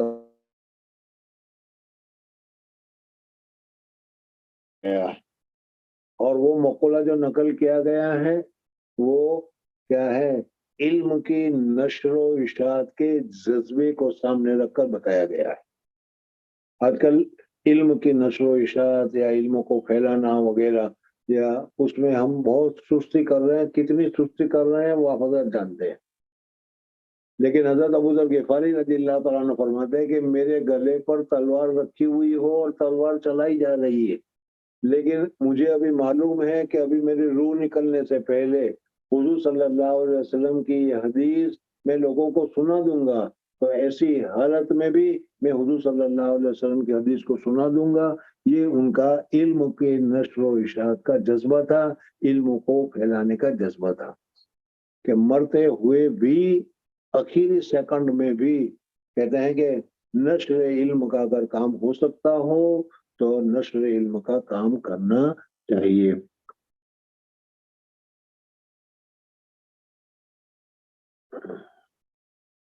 وقال ابو ذر لو وضعتم السمسام، اگر تم رکھو تلوار کو میری گردن پر، اور اشارہ، اس نے اشارہ کیا اپنے قفا کی طرف، ثم ظننت، اور پھر میں یہ گمان کروں کہ تلوار چلنے سے پہلے میں حضور اقدس صلی اللہ علیہ وسلم کی یہ حدیث ان کو سنا سکتا ہوں، بتا سکتا ہوں، تو میں ضرور حضور صلی اللہ علیہ وسلم کی حدیث کو بیان کروں گا۔ یعنی یہ لوگ مرتے ہوئے بھی، جان جانے سے پہلے بھی اگر ہو سکتا ہو تو دین کی نشر و اشاعت کی یہ کوشش کرتے تھے. اس سے معلوم ہوا کہ دین کی اور علم کی نشر و اشاعت کی کوشش کرتے رہنا چاہیے. سمعت من النبی صلی اللہ علیہ وسلم قبل ان تجیزوا، قبل اس کے کہ وہ مجھے قتل کرے، علیہ لانفستها، وقول النبی صلی اللہ علیہ وسلم، اور حضور اقدس صلی اللہ علیہ وسلم کا ارشاد، لَيُبَلِّغُ الشَّاهِدُ الْغَائِبَ، اس وقت جو شاہد ہیں، موجود ہیں اور جو میری باتوں کو سن رہے ہیں، ان کو چاہیے کہ غائب تک وہ پہنچائے. سمجھنا گیا. ایک بات پھر یہاں پر اور نہیں ہے لیکن بتا دوں شاید کام آ جائے کہ دیکھو آپ حضرات کو پڑھنے کے لیے جو بھیجا گیا آپ کے والدین نے بھیجا ہے، لیکن والدین کے دل میں، والدین کے ذہن میں یہ خیال کسی اور نے ڈالا ہوگا، اور ان کے ڈالنے کی وجہ سے والدین کا خیال آیا اور والدین نے آپ کو یہاں پر بھیجا. خود ہمارے لیے بھی یہ ہے کہ کیا ہمارے کتنے محسنین ہیں، کتنے اچھے تھے جنہوں نے ہم کو اس پڑھنے کی لائن پر لگایا. جس وقت اس پڑھنے کی لائن پر لگایا ہمارے سامنے کوئی بات نہیں تھی، مدرسے چلے گئے مدرسے میں چلے گئے. اور بعض مرتبہ تو بعض لوگ اس کو اچھا بھی نہیں سمجھتے کہ مدرسے کی جگہ پر اگر کالج میں اسکول میں گئے ہوتے تو یہ فائدہ ہوتا، یہ فائدہ ہوتا، یہ فائدہ. بہرحال یہ ساری چیزیں ہیں، لیکن اس کے باوجود کچھ لوگوں نے محنت کی اور محنت کر کے ہمیں اس لائن پر لگایا. آج اب اس لائن پر لگنے کے بعد آنکھ کھلی ہے تو اب پتہ چلتا ہے کہ واقعی میں دوسری لائن پر جاتے تو ہماری دنیا بھی خراب ہوتی، آخرت بھی خراب ہوتی، نہ اخلاق آتے، نہ اعمال آتے، نہ ایمان آتا، نہ ایمان کی نعمتیں آتی، نہ دنیا ملتی، اور آخرت کا تو سوال ہی پیدا نہیں ہوتا تھا.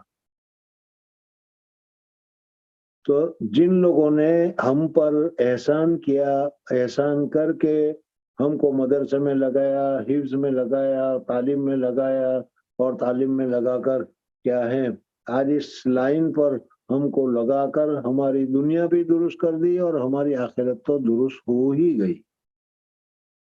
تو اسی طریقے سے جب ہمارا دور آئے اور ہمارا وقت آیا کہ اب ہمارا وقت آئے گا تو ہم کو بھی چاہیے کہ اسی طریقے سے بہلا پھسلا کر، سمجھا کر، بجھا کر کیا ہے مدد کر کے ذہنی طور پر، علمی طور پر کسی طریقے سے بھی کم سے کم ایک آدمی کو، 2 آدمی کو، 5 آدمی کو، 10 آدمی کو دین کی لائن پر ہم کو لگانا چاہیے. وَلْيُبَلِّغُ الشَّاهِدُ الْغَائِبَ کا ایک مطلب، ایک معنی یہ بھی ہے. اس وجہ سے ہمیں کیا کوشش کرنی چاہیے کہ کیا ہے کم سے کم 2-4 آدمی، 5 آدمی ہماری طرف سے کسی کیا ہے اپنے لائن میں لگ جائے. بہرحال فَلْيُبَلِّغُ الشَّاهِدُ الْغَائِبَ. وقال ابن عباس، حضرت عبداللہ ابن عباس رضی اللہ تعالیٰ نے فرمایا کونوا ربانیین، ربانی ہو جاؤ، یعنی حکما، علماء، فقہا.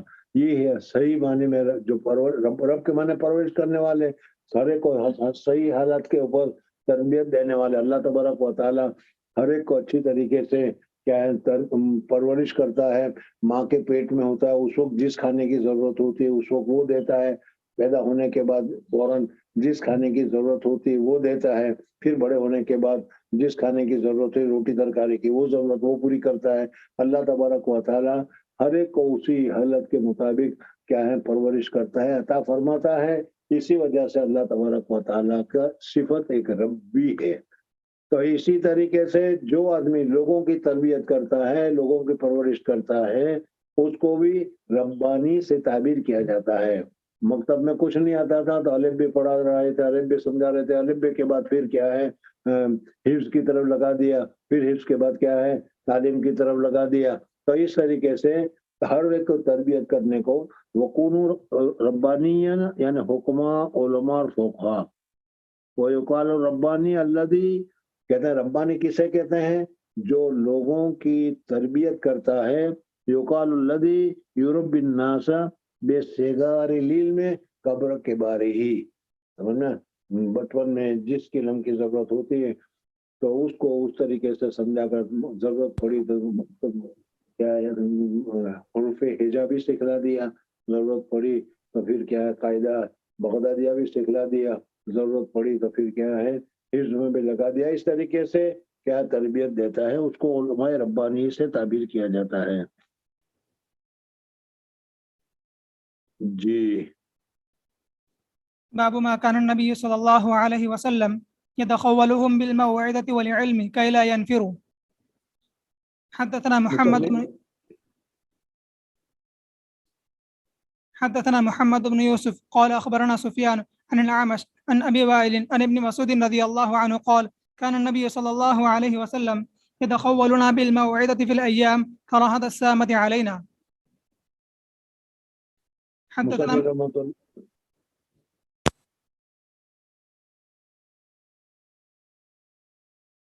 کیا ارشاد فرمایا؟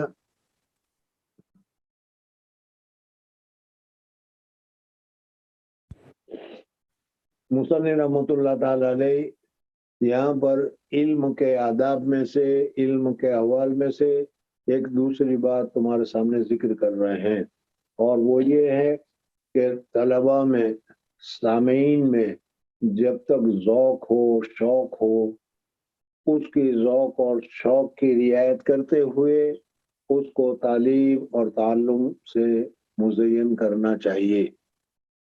اتنا زیادہ اس میں نہیں لگے کہ پھر اس کے بعد اس کو نفرت ہو جائے یا اس کے ذریعے سے اس کو کیا ہے پسندیدہ نہ لگنے لگے، تو ایسا کام نہیں کرنا چاہیے.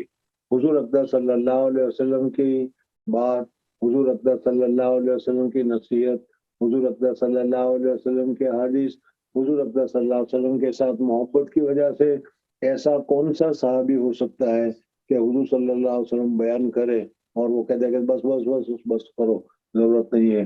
لیکن اس کے باوجود حضور اکرم صلی اللہ علیہ وسلم سامعین کی خیال کرتے تھے اور سامعین کی رعایت کرتے تھے، اور سامعین کی رعایت کرتے ہوئے حضور اکرم صلی اللہ علیہ وسلم بیان کرتے تھے کہ اتنا زیادہ بھی نہیں کہ جس کی وجہ سے ان کے دلوں میں ایک قسم کی نفرت یا ایک قسم کی بے رغبتی پیدا ہو جائے. احادیث میں آپ حضرات نے سنا بھی ہوگا کہ حضور اقدس صلی اللہ علیہ وسلم فرماتے تھے کہ نماز شروع کرنے سے پہلے لمبی قرات کرنے کا میں نے ارادہ کیا ہوا ہوتا ہے، لیکن نماز پڑھتے ہوئے میں جب دیکھتا ہوں کہ بچوں کی آواز آ رہی ہے تو میں خیال کرتا ہوں کہ ماں کا دل کیسا پریشان ہوتا ہوا ہوگا، اس لیے مختصر قرات کرتا ہوں. اور اسی طریقے سے حضور صلی اللہ علیہ وسلم نے ہمیں حکم بھی دیا کہ امام کو نماز پڑھاتے ہوئے کیا بیماروں کا اور مقتدیوں کا خیال رکھنا چاہیے. تو یہاں پر بھی علمی حالت میں بھی یہ ہے کہ بچوں کا، طلباء کا خیال رکھتے ہوئے اتنی دیر، اتنا لمبا بیان یا اتنی چیزیں کیا ہے نہیں ہونی چاہیے کہ جس کی وجہ سے ان کے دلوں میں بے رغبتی پیدا ہو جائے، ان کے دلوں میں کیا ہے ناراضگی پیدا ہو جائے. اس حالت پر نہیں ہونا چاہیے، بلکہ ایک معتدل مزاج کے ساتھ تعلیم اور تعلم کرنا چاہیے کہ طلباء جب تک ذوق ہو، شوق ہو، وہاں تک سنیں، اور جب ذوق اور شوق میں سنیں گے تو فائدہ ہوگا، اور بے رغبتی، بے توجہی ہو جائے گی تو پھر اس صورت میں وہ فائدہ نہیں ہوگا. تو مصنف رحمۃ اللہ تعالی علیہ نے یہاں پر یہ ادب بتایا کہ حضور صلی اللہ علیہ وسلم صحابہ کرام رضوان اللہ تعالی علیہ مجمعین کی رعایت کرتے تھے، اور ان کے ذوق اور شوق کو دیکھ کر حضور اقدس صلی اللہ علیہ وسلم تعلیم کیا کرتے تھے. بابن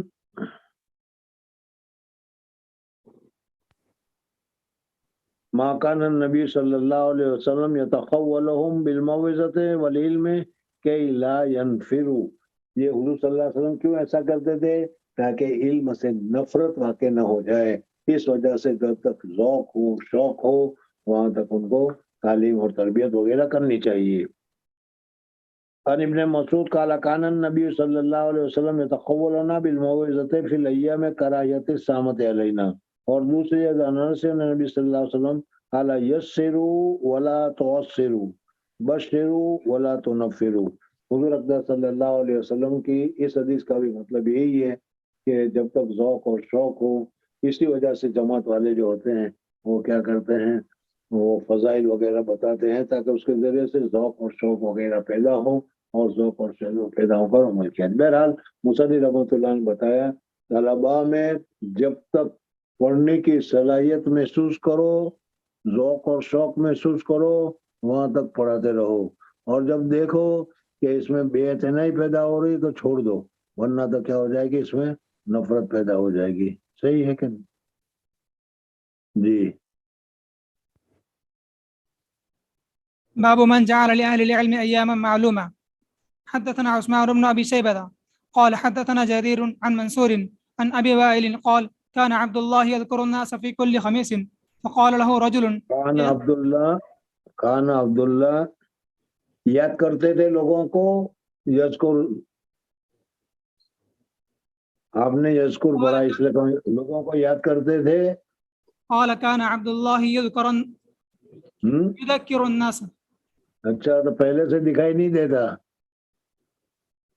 یذکر الناس، لوگوں کو نصیحت کرتے رہتے تھے، تقریر کیا کرتے تھے. یذکر الناس في كل خميس فقال له رجل يا أبا عبد الرحمن لوددت أنك ذكرتنا كل يوم.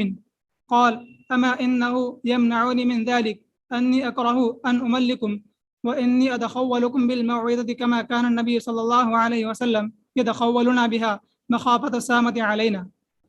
مصنف رحمۃ اللہ تعالیٰ علیہ نے ابھی تمہارے سامنے ذکر کیا اور یہی بتایا کہ کیا ہے مقتدیوں کی تعلیم، متعلمین کی، طلباء کی، سامعین کی رعایت کرنی چاہیے، اور ان کی رعایت میں کہ اتنا نہ ہو کہ بیچاروں کو نفرت پیدا ہو جائے، چھوڑنے کا نام ہی نہیں لے رہے ہو، بس کیا ہے بٹھایا ہے پڑھایا لگاتے رہو، یہ مناسب نہیں ہے. بلکہ کیا ہے اس کی ذوق اور شوق کی رعایت کرنی چاہیے. اب اس کے بعد اسی کے ساتھ ایک دوسرا مسئلہ تمہارے سامنے ذکر کر رہے ہیں کہ مسئلہ تم نے سنا ہوگا، اور خاص کر کے وہ تیجیا چوتھیا وغیرہ میں جو مسئلہ مرنے کے بعد تیسری یا چوتھیا کرتے ہیں وہ، تو اس میں ایک دلیل یہی بتائی جاتی ہے کہ کسی طریقے سے پہلے سے کسی دن کو متعین کر دینا جو شریعت متعین نہیں کیا ہو، یہ تعین مناسب نہیں ہے.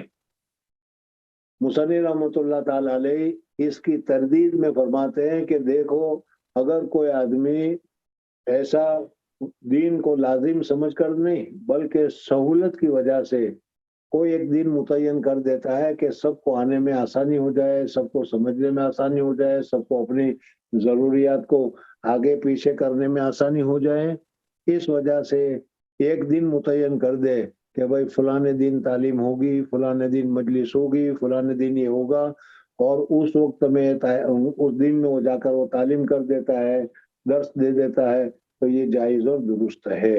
یعنی اس طریقے سے ایام کو مقرر کرنا منع نہیں، جائز ہے بلکہ بہتر ہے.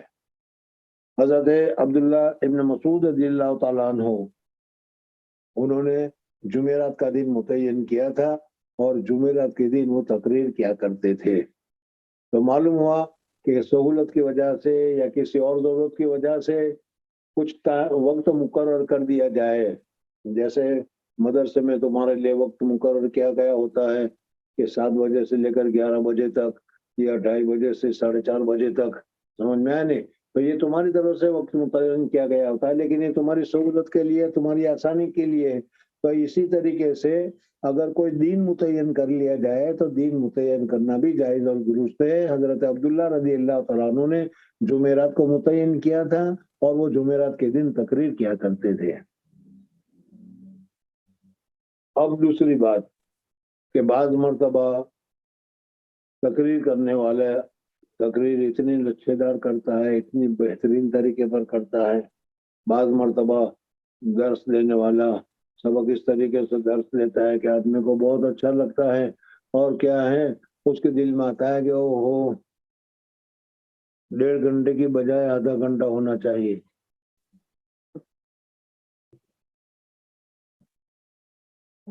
1.5 گھنٹے کی جگہ پر 4 گھنٹے ہونے چاہیے، یا ہفتے میں ایک ہی دن رکھا ہے اس کی جگہ پر روزانہ تقریر ہونی چاہیے. تو حضرت عبداللہ رضی اللہ تعالیٰ عنہ کی مجلس کی پسندگی کرتے ہوئے ان کے شاگردوں نے، ان کے لوگوں نے حضرت عبداللہ رضی اللہ تعالیٰ عنہ سے کہا کہ آپ نے ہفتے میں ایک ہی دن رکھا ہے، زیادہ ہونا چاہیے، ہمیں بہت پسند ہے۔ تو انہوں نے فرمایا کہ حضور اقدس صلی اللہ علیہ وسلم کی تعلیم بھی ہم لوگوں کو بہت پسند تھی، حضور اقدس صلی اللہ علیہ وسلم کی بات بھی ہم لوگوں کو پسند تھی، لیکن اس کے باوجود حضور اقدس صلی اللہ علیہ وسلم نے ہمیں ہماری ناپسندگی، ہمارے اکتاہٹ کی وجہ سے کہ ہم کہیں تھک نہ جائے، ہم کہیں پریشان نہ ہو جائے، اس وجہ سے حضور اقدس صلی اللہ علیہ وسلم روزانہ اور ہر وقت تعلیم اور تعلم کا سلسلہ نہیں فرمایا کرتے تھے، بلکہ وقت مقرر کیا تھا۔ اس وجہ سے میں نے بھی تمہارے لیے جمعرات کا دن متعین کیا ہے، اس جمعرات کے دن سنو، باقی تم کہو تو ہر دن بھی، ہفتے میں ہر روز بھی ہم کر سکتے ہیں، لیکن پھر تم اکتا جاؤ گے، تھک جاؤ گے، اس وجہ سے تمہاری اکتاہٹ سے بچانے کے لیے کیا گیا ہے۔ اسی لیے اس حدیث پاک میں اس باب میں بتایا گیا کہ اہل علم کے لیے اگر کوئی وقت مقرر کیا جائے، کوئی دن مقرر کیا جائے تو یہ جائز اور درست ہے، تاکہ اس وقت مقررہ پر لوگوں فائدہ حاصل کر لے اور پھر اس میں اکتاہٹ نہیں ہوگی۔ لیکن اگر ویسے ہی کیا ہے مسلسل کیا جائے گا یا روزانہ کیا جائے گا تو اس میں اکتاہٹ ہو سکتی ہے۔ اس وجہ سے عبداللہ یذکر الناس فی کل خمیس، وہ نصیحت کرتے تھے ہر جمعرات کے دن۔ وقال له رجل، کسی آدمی نے کہا یا ابا عبد الرحمن، ہم پسند کرتے ہیں کہ آپ ہم کو ذکرتنا، ہمیں نصیحت کرے، ہمیں واعظ کہیں، فی کل یومن۔ حضرت عبداللہ رضی اللہ تعالیٰ نے فرمایا کہ بھائی تمہاری بات تو صحیح ہے، روزانہ تقریر کرنا بہت اچھا ہے، لیکن اس میں ایک نقصان ہے کہ پھر تمہارا دل اچاٹ ہو جائے گا، غمگین ہو جائے گا، اور پھر اس صورت میں تم پریشان ہو جاؤ گے۔ اس وجہ سے حضور اقدس صلی اللہ علیہ وسلم ہماری اکتاہٹ کو دیکھتے تھے، سمجھتے تھے، اس وجہ سے حضور صلی اللہ علیہ وسلم بھی وقت مقرر کیا تھا، اسی لیے میں نے بھی وقت مقرر کیا ہے۔ اس وجہ سے جو وقت مقرر کیا ہے اسی میں تعلیم اور تعلم رکھو، یہ زیادہ اچھا ہے۔ قال اما انه يمنعني من ذلك انی اکرہ ان یملکم، میں تم کو پریشان کر دوں، ملال پیدا ہو جائے تم کے۔ وانی اتخولکم بالموعظۃ کما کان النبی صلی اللہ علیہ وسلم یتخولنا بها مخافۃ السامۃ علینا۔ حضور صلی اللہ علیہ وسلم جس طریقے سے ذوق اور شوق میں، دل کی رغبت کے وقت میں، دل کی توجہ کے وقت میں جس طریقے سے ہم کو وعظ اور نصیحت فرمایا کرتے تھے تاکہ اس سے فائدہ حاصل ہو، میں بھی اسی طریقے سے تمہارے ذوق اور شوق کو سامنے رکھ کر جب تک تمہارے دلوں میں ذوق اور شوق کو دیکھتا ہوں، اور ذوق اور شوق میں جو سنا جاتا ہے وہ اچھا ہوتا ہے، اس کے اوپر عمل ہوتا ہے، اس وجہ سے میں نے ایک ہی دن رکھا ہے، یہی ایک ہی دن اچھا ہے اور بہتر ہے۔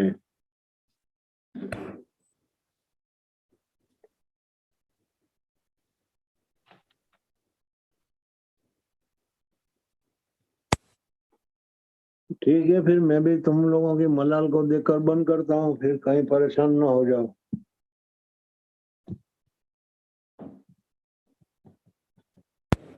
جزاکم السلام اللہ علیکم۔ وعلیکم السلام۔ کیا بارش ہو رہی کہ نہیں؟ جی بہت ہو رہی، ابھی رکی ہے ابھی رکی ہے، جی،